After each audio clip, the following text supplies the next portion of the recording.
Brad and his dad were going to watch the game on TV, but now they were running errands. As Brad climbed in the car, how did he feel? Question 14. I would think he would be very disappointed, maybe even a bit angry. For question 15, he is probably thinking about his dad had broken his promise to him to watch the game. For question 16, Brad's dad had asked Brad to trust him. Brad learned to trust that his dad would keep his promise and even have better plans for him. In question 17, his day was better because now he wasn't just watching the game, but now actually attending it. Not only that, it was now a special day, spending it with his father, and probably something he would remember a long time.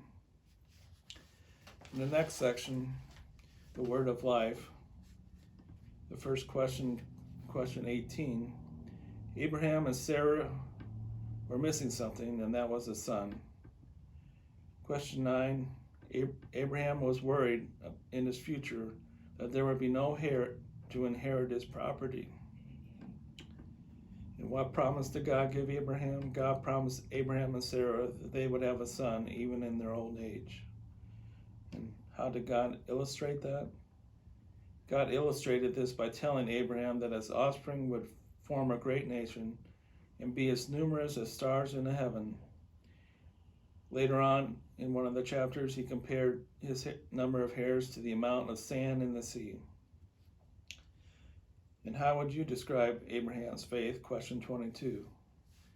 Abraham is one of the great faiths of the Bible. He followed God's request without question, including moving far away and willing to kill his only son. It was not a perfect faith, as they at times didn't fully trust God to have a son. In the next page, God keeps his promise. The first question, 23, what promises has God spoken to you? God has spoken promises to you that he will love you, be with you, and forgive you. If we have faith in him, he promises we will join him in heaven. In what way has God kept his promises? He has shown his love to you by supplying a family, a home, and all our needs. He accepts us even though we keep on sinning and forgives our thanks to Jesus dying on the cross in our place. The last section is not on the question sheet, as it may be kind of personal, and so I'm not going to go through that at this time, but Abraham was a man of faith and followed God's directions, even though they were tough to follow. God had to give his promise to Abraham several times as he grew impatient for God to keep his promise of a son.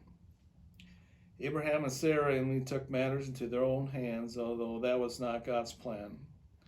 When God told Abraham he would soon be time to have a son, he laughed, as did Sarah when she overheard. They thought they were both too old, but anything is possible with God. Like all of us, we have occasion of doubt or impatience. Even though none of us are perfect, he still loves us and wants us to be his children and one day join him in heaven.